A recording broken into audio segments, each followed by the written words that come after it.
Oke, bertemu lagi dalam program Uta Bicara, talk show-nya UTA 45 Jakarta, ruang berbagi masalah terkini, meluaskan informasi dan juga temukan solusi. Kita akan ngobrol-ngobrol masalah terkini bersama Ketua Dewan Pembina UTA 45 Jakarta, Pak Rudi Udarasono. Apa kabar, Pak? Baik, harus baik. Dan yang spesial di sini ada Prof. Gayus. Apa kabar, Prof? Baik, Mas Indro ya. Terima kasih saya terhormat bisa masuk ke kampus perjuangan ini. UTA ini perjuangan kampus ini kenal dari zaman ke zaman, kampus yang bergerak terus. Iya, kali ini kita akan berbicara mengenai terungkapnya kasus dugaan pidana suap yang menimpa Ketua Pengadilan Negeri ini, yang tadinya di Jakarta Pusat juga di Jakarta Selatan. Nah, kita akan ngobrol-ngobrol bersama dua tokoh dan juga akademisi penting ini. Saya akan bertanya dulu, ini dalam perspektif akademik nih, tentunya bagaimana Bapak melihat praktik suap di level hakim tertinggi ini? Apakah ini bentuk deviasi hukum atau seperti apa nih? Kalau saya memulai di ranah kampus ya, kita sekarang berada di kampus yang sudah cukup tua usianya. Ini UNTAK yang UTE 1945 ini kan kampus besar ini. Tentu saya kaitkan dengan bagaimana produk dari lembaga pendidikan ini yang melahirkan hakim, jaksa, pengacara, dan sebagainya, perangkat hukum ya. Itu tuh saya akan mulai dari situ. Apakah kita sudah cukup merasa berhasil untuk mendidik anak-anak kita, mahasiswa kita itu di fakultas-fakultas yang berkaitan dengan apa yang terjadi di dunia hukum yang sedang tidak baik-baik saja. Ini persoalan kampus sebenarnya. Kita harus memulai untuk menciptakan kampus ini memiliki satu cabang ilmu yang dari UNTAK ini sudah kemana-mana, ini mimpin di semua lembaga ini. Apakah kita bisa mengikuti perkembangan? Saya di UNKRIS ya, hal yang sama. Di fakultas hukum kita juga sudah melahirkan kan UNKRIS, kemudian UNAS, dan UTA sekarang ini kan sudah puluhan tahun nih, kita lahir tuh 50-an berbareng itu. Nah, tentu kita sudah menghasilkan banyak mahasiswa. Kebetulan kami berdua sama hari ini. Beliau adalah ketua pembina, saya juga kebetulan ketua dewan pembina di UNKRIS ya. Kita bisa saling sharing apa hambatan-hambatan. Nah, di sini hambatan fakultas hukum memang terkendala dengan melahirkan, ya bukan cuma di sini, mungkin di tempat lain yang juga hampir sama.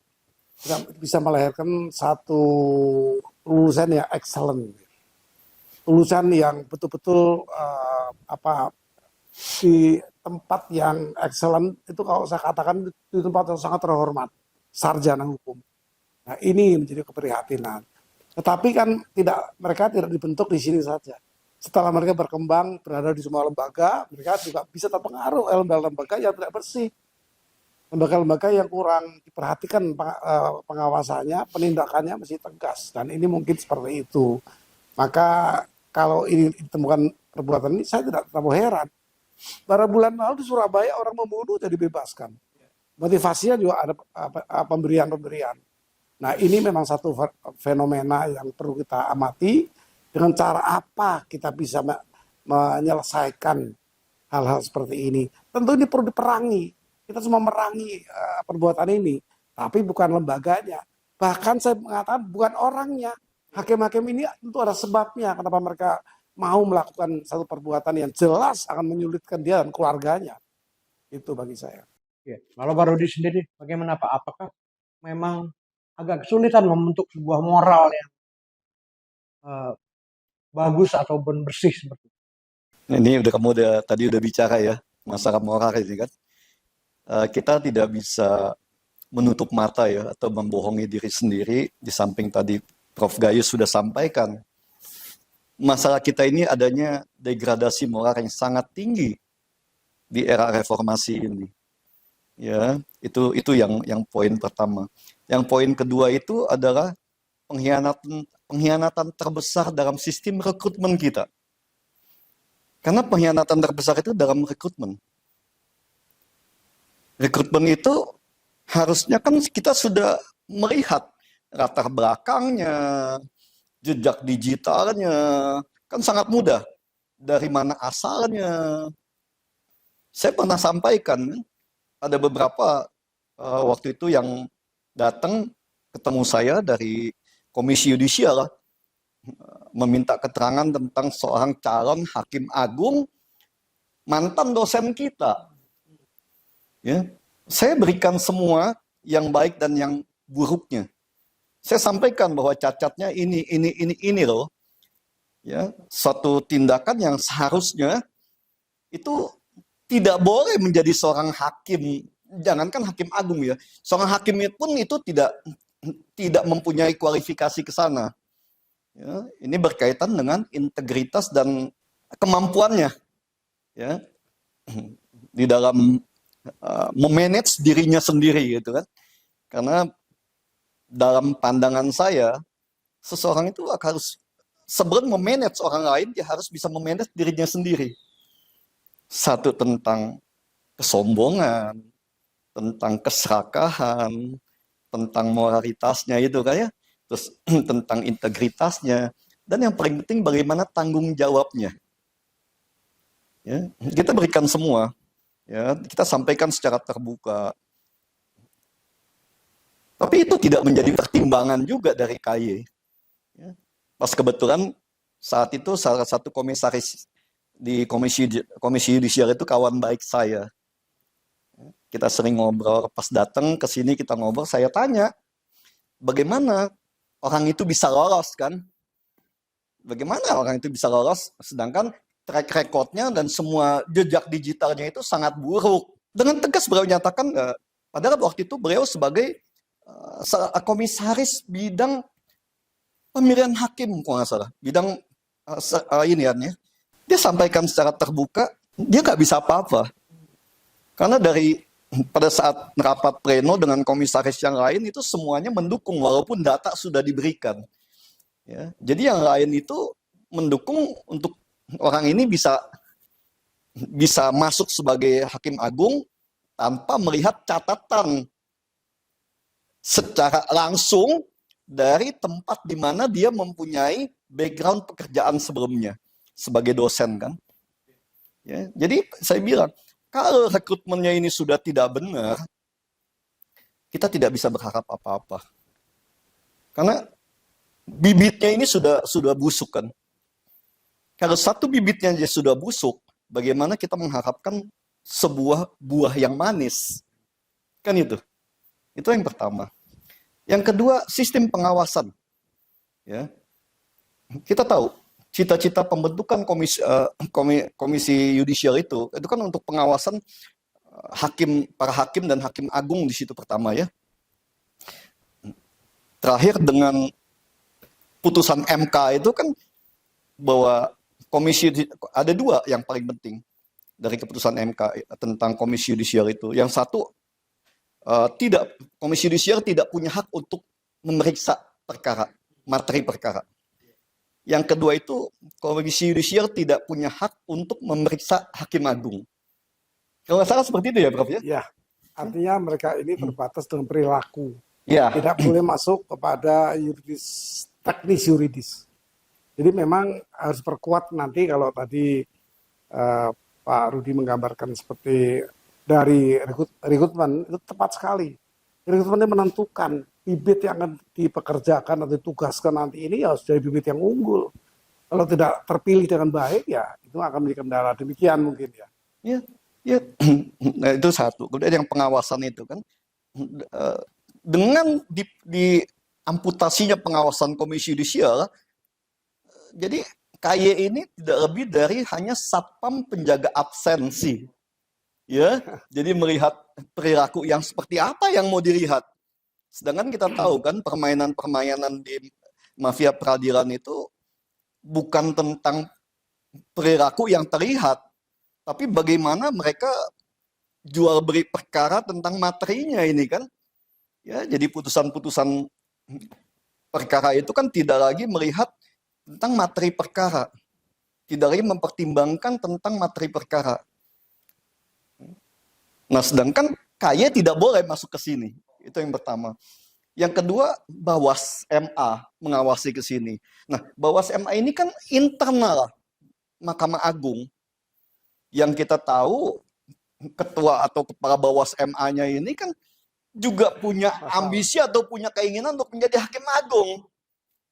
Bagaimana dia bisa bertentangan dengan bos-bosnya yang mungkin ke depan akan mengangkat dia ya kan menjadi cantolan dari ketua Bawas ini untuk menjadi pejabat di tempat lain yang lebih tinggi pasti. Ya, jadi sulit kita berharap untuk membersihkan itu juga. Itu yang kedua. Dan yang kalau kita lihat sekarang ini ya, fenomenanya mafia peradilan ini sudah sangat-sangat nyata ini, Prof. Ya. Tidak lagi mereka bermain di satu-satu sektor, ya masing-masing pengadilan aja. Tidak, tapi sudah sangat terorganisir. Kayak Surabaya, ya. Saya pernah laporkan waktu itu. Saya pernah laporkan dalam mengkonsolidasikan pengaturan perkara. Saya laporkan, saya punya bukti-bukti semuanya. Tapi nggak ditanggapin. Gitu kan. Ya, semua bukti-bukti itu saya lampirkan, saya laporkan semua, tapi nggak ada ini juga. Dan terakhir kita mendapat jawaban bahwa tidak ditemukan adanya keterlibatan dari semua pejabat-pejabat yang saya laporkan itu.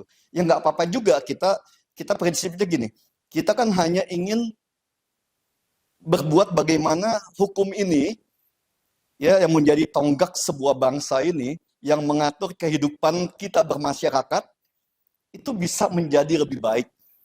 Ya, kalau tidak bisa menjadi benar-benar panutan lah buat atau pegangan buat kita sebagai sebuah bangsa. Itu aja. Jadi begitu tidak diterima ya buat kita juga nggak ada beban juga, nggak apa-apa. Ya kita diamin aja.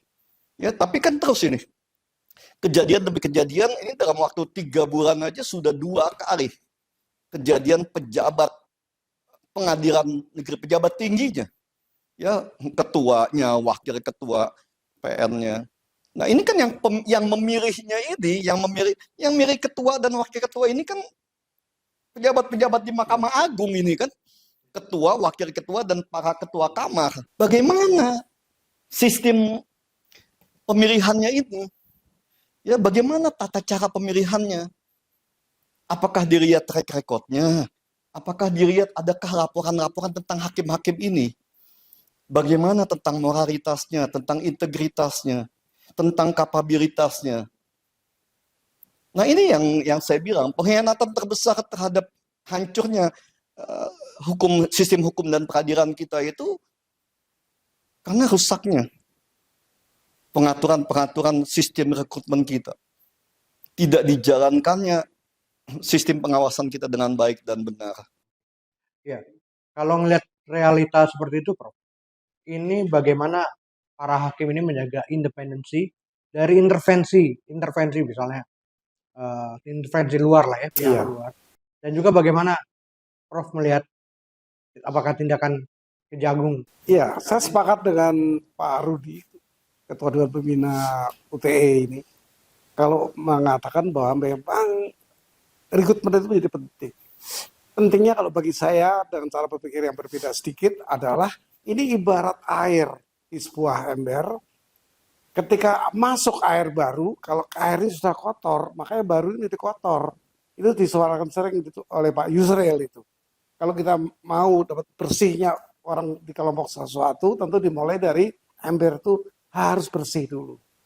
Nah yang masuk bersih, tapi menjadi terkontaminasi, jadi ikut kotor. Itu Pak Yusril. Pak Saitapi menggunakan ilustrasi yang berbeda. Memang apapun, kalau ibarat ikan itu busuk dari kepala. Dari yang punya kewenangan yang bisa menerima, menolak, memindahkan di tempat yang baik atau di tempat yang semestinya bukan tempat yang cocok untuk yang bersangkutan. Itu Pak Saitapi. Bahwa memang merekrut pejabat itu nggak mudah. Mungkin yang sama juga di pemerintahan, bahkan mengangkat jabatan-jabatan yang membantu presiden. Itu juga harus ada kriteria tadi, ukuran-ukuran cocok.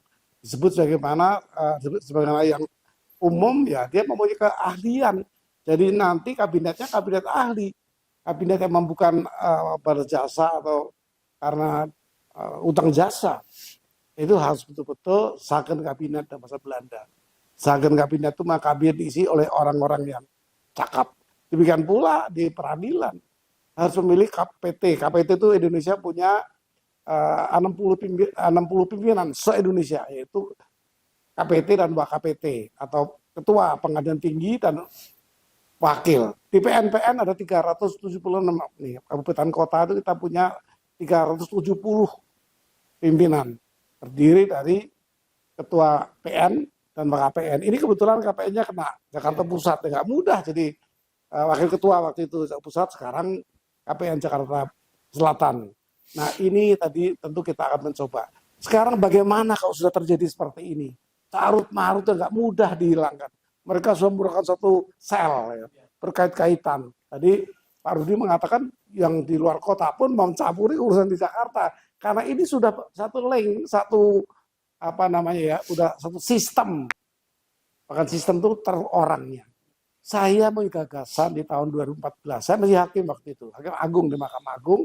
Saya minta ketemu presiden, ditemuin saya. Saya menyampaikan bahwa sudah saatnya hakim-hakim se-Indonesia itu dievaluasi. Yang baik dipertahankan, yang buruk diganti. Wah, berapa banyak? 8.000 waktu itu, sekarang mungkin 9.000 lebih. Saya katakan bukan semua dievaluasi, cukup pimpinan-pimpinannya, ketua dan wakil ketua. Sampai ke MA, MA ini ada 10 pimpinan. Ketua-ketua kamar, kemudian ini di undang-undang disebut ketua muda sebenarnya, tapi entah siapa mengganti ketua kamar. Nah ini semua ada 10 orang. 10 ini yang dievaluasi, sehingga dia ini bisa memotivasi bawahannya. Kemudian saya teringat satu perma, Mahkamah Agung cukup sadar. Dia buat buku putih. Bagaimana 25 tahun ke depan Mahkamah Agung harus menjadi mahkamah yang di blueprint itu. Harusnya excellent. Jadi court excellent namanya. Diharapkan begitu. Tapi nggak berjalan. Di sana ada Perma nomor 1 tahun 2020, tapi ada Perma nomor 9 tahun 2016. Kalau ada hakim yang bersalah, itu berjenjang. Kalau seperti ini, KPN Selatan, KPT dipanggil. Bagaimana dia memberi tugas dan terjadi seperti ini? Itu bertanggung jawab menurut peraturan Mahkamah Agung. Nilainya sama dengan undang-undang itu. Bukan SEMA. Kalau SEMA berlaku internal. Ini peraturan Mahkamah Agung. Yang nomor 1 tahun 2020, sebelumnya ada nomor 8 tahun 2016. Apabila terjadi perbuatan menyimpang dari anggota hakim di semua tingkatan, berjenjang sanksinya. Karena apa? Dianggap pimpinan ini tidak pernah melakukan pembinaan, pengawasan, penindakan. Mestinya harus ada itu. Orang manusia ini nggak pernah sempurna. Ada nggak rekodnya siapa anggota Anda yang ditegur atau dikenakan sanksi? Itu harusnya manusia ini ada di mana-mana. Ya. Manusia ini tidak ada yang sempurna. Dia tiap penugasan pasti harus ada kesalahan. Ternyata itu betul. Perma nomor 8 2016 ini memang berpengaruh harusnya. Perma nomor 1 tahun 2020 itu sanksi berat bagi anggota hakim, termasuk panitera. Itu kalau sampai dia berbuat salah dengan ukuran uang 50.000 itu 5 tahun. Kalau sampai 1 miliar, ini berapa miliar? 60 miliar. Seumur hidup baca itu Perma nomor 1 tahun 2020. Artinya apa? Pimpinan MA waktu itu Pak bagaimana masih itu membuat blueprint, membuat peraturan mahkamah seperti itu. Tapi terjadi terus ini. Nah ini bagi saya sudah tidak bisa lagi dengan aturan, tidak bisa dengan pengawasan. Misi evaluasi, buang air kotornya itu. Baru kita merikut lagi, bersih tetap bersih. Anda di tempat yang bersih. Saya meyakini semua yang telah ditemukan pelanggaran itu tadinya bukan orang tidak baik ya, tapi dia masuk di lingkungan yang tidak baik, maka dia akan masuk menjadi air kotor juga. Itu kira-kira pandangan saya. Pak Rudi, kalau melihat seperti itu, benar-benar walaupun undang-undang kita mungkin sudah cukup kuat, tapi tidak bisa mengubah hakim sendiri. Bagaimana Pak Rudi? Ini undang-undang, peraturan atau apapun itu tidak akan berlaku dengan baik di negara atau pemerintahan yang korup. Ya, karena pemerintahan yang korup itu pasti akan dimanfaatin oleh tingkat level di bawahnya itu semuanya itu dengan semaksimal mungkin untuk kepentingan pribadi dan kelompoknya. Ya, kalau kita lihat seperti ini kan yang saya sampaikan tadi, pengawasannya yang sangat lemah. Pengawasan yang hampir tidak ada dari pimpinan tertingginya ini kan. Ya. Karena masing-masing yang dalam analisa kita di dunia pendidikan ya, ini saling menyandera. Ya, antara penegak hukum satu dengan penegak hukum lain juga saling sandera. Kedua, mereka saling membuat kerajaan-kerajaan masing-masing. Seperti kita tahu ya, tadi disampaikan Prof. Gayus tentang peraturan internal itu sangat bagus, tapi kan banyak sema-sema yang mengatur tentang bagaimana melindungi para hakim ini supaya tidak bisa disentuh oleh pihak lain. Ini yang mesti dievaluasi secara menyeluruh ya, bahwa Pak Prabowo sampaikan kemarin bahwa tanpa persetujuan presiden itu semua unit-unit teknis di bawah presiden tidak boleh mengeluarkan peraturan teknis. Ya, sekarang berapa banyak, hampir semuanya mengeluarkan peraturan menteri, SK Dirjen. Yang ini lebih kekuatannya lebih kuat dari undang-undang itu sendiri. Yang kadang-kadang tidak diatur di undang-undang, itu mereka bisa buat SK-nya itu atau peraturan menterinya ini kan. Nah ini kan berbahaya.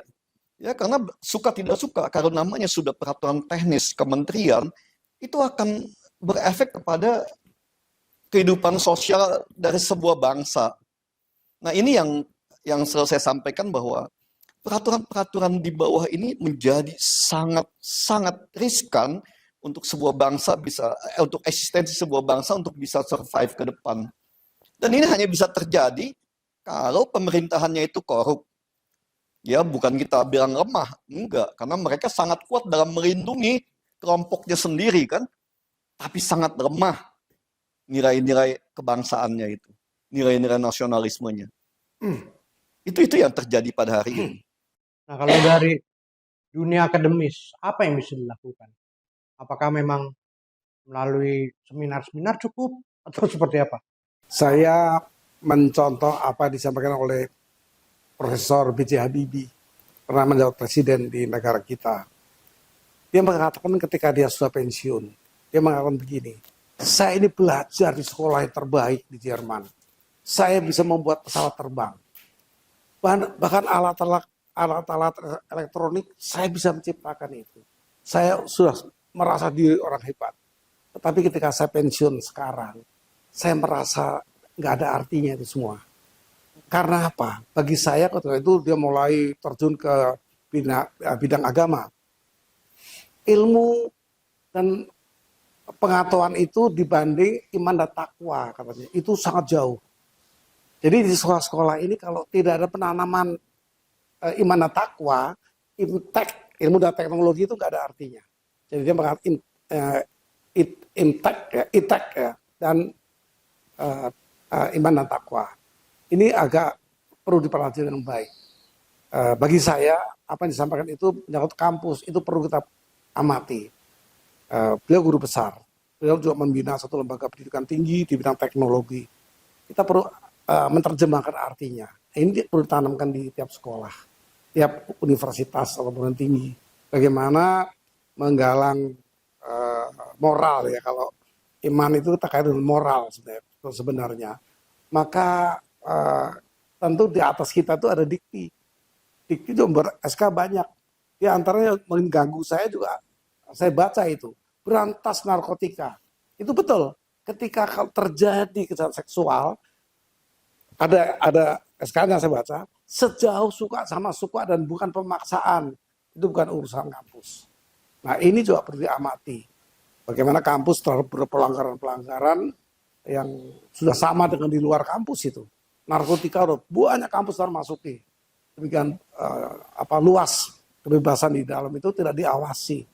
Jadi bagi saya kampus juga perlu ambil peran ini untuk bisa menghasilkan intelektual yang betul-betul bersih. Yang moral. Iya.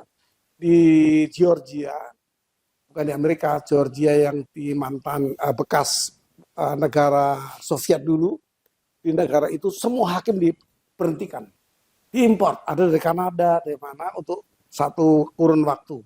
hakim diberhentikan. Karena apa? Karena hakim menyimpang, hampir seperti kita di sini. Kita belum berapa bulan ini, pembunuhan dibebaskan. Ditangkap, ternyata ada dikasih pemberian-pemberian. Nah ini kan belum berapa bulan sekarang ditemukan lagi. Ini kalau kata pelajar ini berat sekali ini. Sebenarnya dionslah atau dilepaskan itu harusnya bayar ke pemerintah, ada yang 3 triliun, ada yang 400 miliar, itu ada perinciannya. Perusahaan ini kan punya kegiatan. Kegiatan menyimpang ini menurut perkara ini semestinya itu uang negara. Jadi ini bukan korupsi anggaran negara, tapi sama nilainya karena ini keuangan negara. Oleh karena itu sudah tepat pasal 2, pasal 3 Undang Tipikor itu terhadap perekonomian. Ini perekonomian, keuangan, juga keuangan. Karena kalau tidak dimainkan di perkara ini, negara masuk sekian triliun. Walaupun itu bukan APBN. Kalau Pak Rudi, bagaimana? Apa yang bisa dilakukan oleh akademis? Sebenarnya gini ya, kehidupan kampus itu sangat-sangat tergantung dari contoh-contoh yang diberikan oleh para pimpinan negara ini. Itu yang pertama.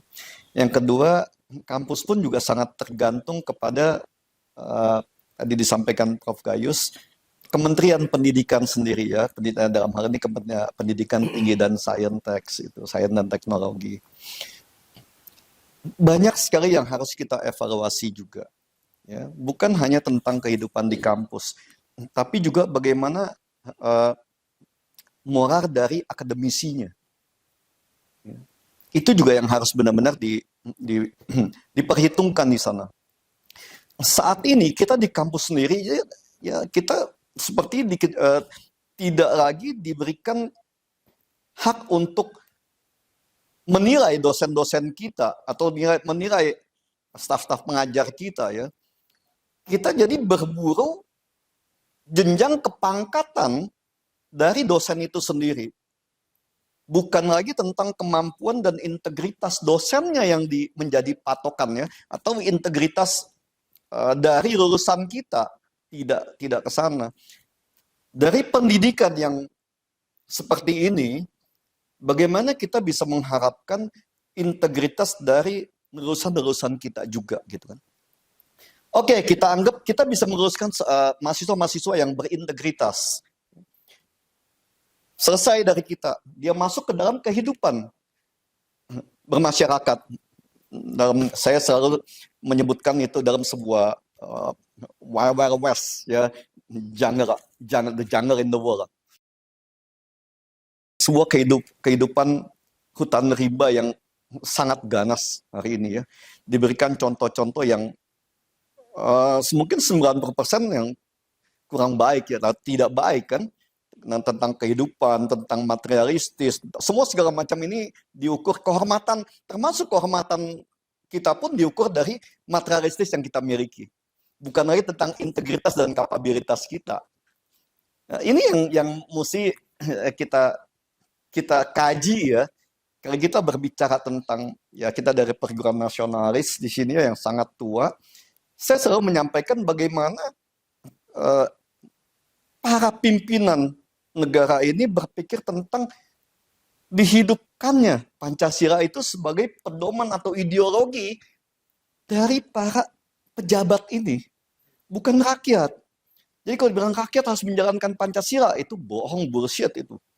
Ya, yang saya selalu sampaikan itu hanya manipulasi kata-kata untuk menjebak rakyatnya sendiri. Enggak. Karena rakyatnya hanya ngikut. Yang bisa menjalankan, menerapkan, implementasikan Pancasila itu adalah pejabat-pejabat negara ini. Mereka yang punya kekuasaan, punya power, punya semuanya. Rakyat cuma ngikut. Terapkan itu dalam setiap keputusan-keputusan atau surat-surat keputusan yang menyangkut kehidupan rakyat atau rakyat Indonesia ini dalam bermasyarakat, berbangsa, dan bernegara. Terapkan itu, berikan contoh yang baik. Ya, memang akan sangat panjang, betul. Ya, karena memperbaiki yang saya bilang tadi, sebuah bangsa atau sebuah pemerintahan yang sudah terlanjur, saya sampaikan ya, yang kita mesti benahi hari ini bukan lagi tentang bagaimana memperbaiki satu-satu dari institusi ini, enggak. Tapi bagaimana membenahi sistemnya. Sistemnya kita sudah sangat buruk. Sistemnya itu intervensi yang tadi kamu sampaikan, politik terhadap hukum itu udah terlalu tinggi. Kita terjebak dalam sistem demokrasi dan supremasi sipil yang sudah tidak terkendali. Indonesia kalau kita bilang demokrasi sudah liar. Ya, kita sudah tidak lagi kita bilang demokrasi, enggak. Pejabat pemerintahan sudah bisa bermain semau-maunya, kadang-kadang bermain di luar undang-undang juga, di luar peraturan yang mereka buat sendiri, tanpa ada satu pihak pun yang mampu untuk mencegah itu. Jadi yang harus dibenahi itu sangat banyak, makanya kita bicara satu-satu deh, kita benahi ini kan, ya, kita benahi sistem hukumnya, kita benahi implementasi hukumnya. Kalau bisa kita benahi ini tentang bagaimana sistem hukum dan implementasi hukum dengan baik, saya selalu sampaikan 80% masalah bangsa ini selesai. Kenapa? Karena hukum ini yang mengatur kita bersosialisasi. Hukum yang mengatur kita bermasyarakat di dalam sebuah bangsa. Hukum ini juga yang mengatur kita untuk boleh atau tidak boleh berbuat di dalam sebuah kehidupan, sebuah komunitas. Nah, ini semua diatur oleh aturan perundang-undangan dan hukum. Ini yang saya sampaikan, ya, masalah kayak kita bicara premanisme, masalah kriminalitas di jalan. Ini kan semua karena implementasi dan sistem hukum yang tidak berjalan dengan baik. Ya. Atau penerapan hukum atau implementasi hukum atau moral pejabat hukum yang sangat buruk. Karena kalau hukum berjalan dengan baik, tidak ada ruang buat mereka untuk mempermainkan hukum di dalam bermasyarakat ini. Itu dari saya. Pertanyaan terakhir, sedikit mungkin closing statement juga. Kalau misalnya diberi kesempatan untuk bertemu dengan Mahkamah Agung atau Presiden, kira-kira apa yang bisa disampaikan agar kejadian seperti ini tidak terjadi? Saya tetap pada prinsip ide saya untuk mengevaluasi seluruh pengadilan dari PN, PT sampai Mahkamah Agung. Pimpinannya saja. Karena dia nanti akan bisa memotivasi anggota-anggotanya, hakim-hakim anggota. Nah, konsep ini diterima oleh Pak Presiden Jokowi, untuk kami diberikan rata terbatas untuk membahas. Tapi mandek. Setelah saya pensiun itu saya masih aktif sebagai Hakim Agung. Ketika saya pensiun, saya menyurat ke Pak Jokowi mengingatkan konsep sekarang terjadi lagi saatan begitu. Surat saya diturun pada Pak Mahfud. Waktu itu Menko Polhukam. Ditemuin 2 jam saya bicara Pak, konsep untuk mengevaluasi semua hakim. Kalau tidak selesai, tetap begini. Konsep korupsi itu kan ada tiga hal ya, 3 elemen. Yang pertama dia bainit. Hakim-hakim kita itu susah kalau tidak dia korup nggak bisa makan. Panitera apalagi. Itu waktu yang lalu, 10 tahun yang lalu sudah diperbaiki. DPR memutuskan melalui berbagai putusannya agar peradilan itu diberikan anggaran yang cukup baik. Sehingga saya merasakan kalau saya bandingkan gaji saya di DPR dengan di Mahkamah Agung sebagai Hakim Agung, lebih tinggi di Hakim Agung. Ya kalau boleh jujur, hampir 100 juta itu saya. Satu perkara saya putus itu 1 juta. Jadi setiap perkara itu kalau 3 majelisnya 3 juta. Kalau 5 ya masing-masing juta. Itu satu hari bisa 3 perkara saya putus. Berarti sehari itu 3 juta saya dapat. Di samping gaji saya tadi. Artinya cukup. Bainitnya hilang. Tapi ada 2 lainnya lagi.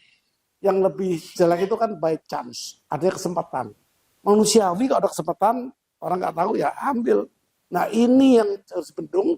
Kesempatan yang lubang-lubang dari aturan itu yang mesti kembali dievaluasi.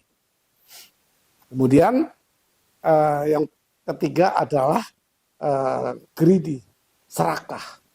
Nah kalau serakah ini memang pernah dibahas, ini bukan tugas kita ini, kampus. Ini tugas ulama-ulama, berbagai ulama di sini bertugas untuk bisa mengingatkan kalau Anda dapat jabatan nanti jangan greedy. Ini masuk moralitas tadi yang baru dibahas. Jadi kira-kira itu. Tapi saya akan menyurati Presiden kita sekarang, Pak Prabowo. Saya akan minta lagi dipertimbangkan, mengevaluasi, tidak mahal dan tidak sulit. Yang dievaluasi hanya ketua. Tapi kalau dia tidak benar, cabut jabatannya. Pansel aja nanti biar Pak Presiden yang ngatur. Yang menseleksi, membentuk pansel, diserahkan kepada kepala negara. Tidak ketua MA lagi. Kepala negara akan mengkonsep apa kriterianya, apa persyaratannya, yang bersitu seperti apa sih. Itu ada persyaratan yang secara spesifik nanti. Kita serahkan ke kepala negara, bentuk pansel nasional, dan pansel itu yang akan menunjuk, memberhentikan atau tetap ditugaskan. Demikian Mas Indro. Pak Rudi, bagaimana kalau misalnya diberi kesempatan?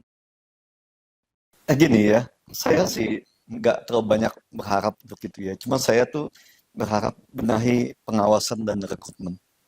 Cuma itu dari saya karena kepala dan buntut. Ya, kita memberikan perintah, kita harus tahu resultnya, hasilnya. Nah, di perjalanan ini butuh pengawasan. Pengawasan dia akan mendapatkan hasil. Baik buruknya hasil tergantung pengawasan ini. Baik buruknya pengawasan tergantung dari moral rekrutmen ini, pemilihan kita. Ya, jadi kalau rekrutmennya udah jelek, pengawasan jelek, hasilnya tidak mungkin bisa baik. Sekarang kita kayak hakim-hakim ini boleh dikatakan tidak ada pengawas sama sekali. Ya. Hakim diawasi oleh bawas yang sama-sama hakim, dan mungkin mereka sama-sama saling tahu. Yang saya sampaikan tadi, sekarang ini bukan lagi domestik permainannya ini ya, atau sektoral, tapi udah teamwork ini. Udah antara PN dan antara wilayah ini kan, termasuk sekarang bukan hanya di Mahkamah Agungnya, di balai latihan dan pendidikannya pun sudah rusak. Ya. Bagaimana kita bisa berharap kalau di pelatihan dan pendidikannya ini dipimpin oleh orang-orang yang kurang baik kan? Nah ini yang selalu kita tekankan di sini. Cobalah perbaiki itu yang kalau selalu disebut hulu dan hilirnya, supaya hasilnya ini, keluarannya ini bisa baik. Seperti kita di dunia pendidikan kan, penerimaan mahasiswa kita tes supaya keluarannya ini bisa menghasilkan sebuah mahasiswa yang mempunyai intelektual yang baik. Ya, tapi ini hanya intelektualnya, karena integritasnya ini tergantung dari anak ini sendiri dengan kehidupan yang di luarnya ini kan. Kan kehidupan di kampus ini hanya berapa jam sih satu hari? Dengan dia kehidupan di luar dan yang dia pertontonkan hari ini semua tentang kehormatan yang diukur dengan materi itu. Jadi sulit kita berharap sesuatu yang baik kalau pengawasannya itu tidak berjalan dengan baik. Ya, jadi Pak Presiden itu harus benar-benar berpikir. Jadi jangan ada ancaman lagi. Karena kalau udah ngancem itu semua orang udah tahu. Kita dunia pendidikan selalu disampaikan ya, teman-teman. Ngancem lagi, udah pasti nggak jalan. Ya, ngancem lagi, ujung-ujungnya negosiasi. Jadi ancaman itu bisa diartikan oleh masyarakat umum itu sebagai suatu tanda. Ya, suatu tanda, kamu datang dong ke saya. Kamu belum sowan loh. Sama kayak di pengadilan. Tandanya itu kan sangat jelas. Oke, sidang keputusan saya tunda 2 minggu. Ditunda 2 minggu. Ini kan suatu tanda. Kamu orang belum datang sama saya loh. Ayo mau siapa datang dulu nih. Kan itu kan. Nah ini yang mesti diperhatikan oleh Pak Prabowo. Ya, integritas, moralitas. Jadi itu yang Pak Prabowo sebagai seorang presiden itu, saya sampaikan, sangat tidak gampang hari ini. Karena beliau mengambil atau mewarisi sebuah pemerintahan atau memimpin sebuah pemerintahan yang memang sebelumnya sudah amburadul. Memperbaikinya itu sangat-sangat sulit. Tapi bukan berarti nggak bisa. Kita nggak ada kata pesimis. Apalagi kita dari dunia pendidikan ya Prof ya. Kita tidak ada kata pesimis. Sekecil apapun kita berbuat, itu yang kita mampu lakukan dengan nyata. Kalau berbuat secara langsung, pasti kita nggak mungkin, kita nggak akan bisa ke sana ya. Karena kita bukan pejabat, kita bukan penguasa yang mampu untuk melakukan sebuah tindakan. Tapi kita hanya bisa melakukan himbauan moral. Memberikan sebuah kajian dan sebuah analisa yang mungkin bisa dipakai. Kalau mau dipakai. nggak mau dipakai juga kita nggak bisa apa-apa juga.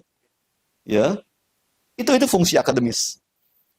Ya, itu aja. Terima kasih. Baik, terima kasih Pak Rudi. Terima kasih Prof. Terima kasih. Mari, Mas. Ya.